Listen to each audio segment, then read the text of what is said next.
Nick, what's the verdict then? Well, it's not a good one, is it? I mean, we lost 3-2. Football's about results. I don't think people can complain about the effort put in. I mean, certain players put in a lot of effort. Mario Lemina put in a hell of a lot of effort, possibly a lot more than some people did in the stands, who spent half their time slagging off the team. My man of the match. But ultimately, we lost the game because 3 times we allowed them to put a cross in, and we allowed a man at the far post to bang the ball home unmarked from fairly close range. And you just can't do that. I mean, the first goal, ball's played in behind Cedric, crossed over, goal. Second goal, very.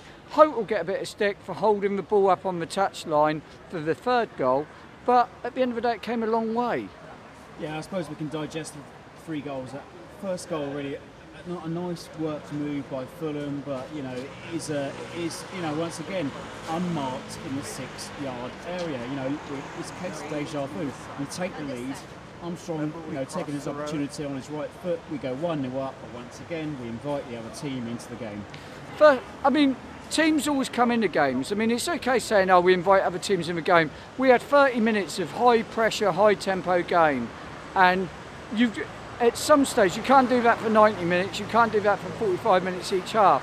So after 30 minutes there was only going to be one winner of this game, and it was going to be us. And then Fulham had their little thing, and within a short period of time scored 2 goals because of 2 poor bits of defending. Second half, we come back, we score, there's only going to be one winner.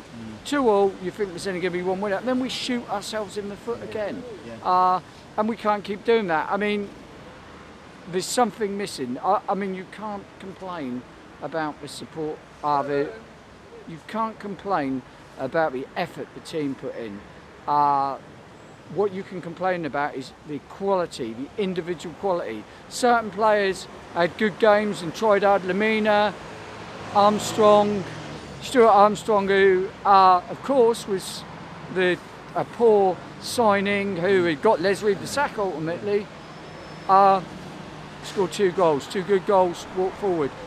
It's poor organisation. We need a leader on the pitch, and we need to mark players. Well, I mean, what next for Saintston, I suppose, away games at Cardiff, at Huddersfield, and home games against top 6.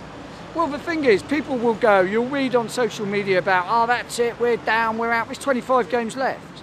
There's a long way to go yet. We're far from down and out. Do you still have any hope in Mark Hughes? Well, I don't think Mark Hughes is the man for the job. I think I'll be very surprised if Mark Hughes is still manager by the time this interview goes online. So something has to change. And they've changed some things, but at the end of the day, Mark Hughes has had 20 odd games in charge now, and he's got the worst record. Claude Puel got sacked for getting 8th in the league and the League Cup final. Pellegrino got sacked for a worse record than Mark Hughes. The board have said that they are not going to dither, or they've intimated in the press, I should say, that they're not going to dither and sit on their hands as they did with Pellegrino. So action's got to be taken. In certain respects, if he goes now, you give the next manager, you've got a free hit, because we're not expected to beat Man United, we're not expected to beat Tottenham. Give him a free hit. But something has to change. But today wasn't about the players not challenging. It wasn't about that total quality of the squad. If I was Mario Lemina, if I was Pierre Højbjerg, if I was Nathan Redburn, I would go, what the hell am I doing here? I'm putting a shift in, and then someone just doesn't mark anyone. And that's the problem. I hope that Matt Targett would have come through today and showed why Fulham wanted him. But Matt Targett on one of the goals, it was quite the second goal, I think. It's crying out, and you're thinking, why is it? Target's be there and clear it, and he stood there, and the bloke's just come in and swept it home. There's a lot of things going on. I don't think Mark Hughes has got a clue. I mean, he made the wrong substitutions again. I mean, Stuart Armstrong came off for Obafemi, but he had to bring Obafemi off. But Armstrong was possibly the right substitution because Højbjerg and Lemina were controlling the midfield. Sometimes you have to hit rock bottom. Times though, isn't it, mate? It's troubling times, but it's 25 games to go. Troubling times is like last season when you got 8 games to go, or you got 5 games to go, or you got 3 games to go. We've got time to turn it round. And the squad isn't perfect.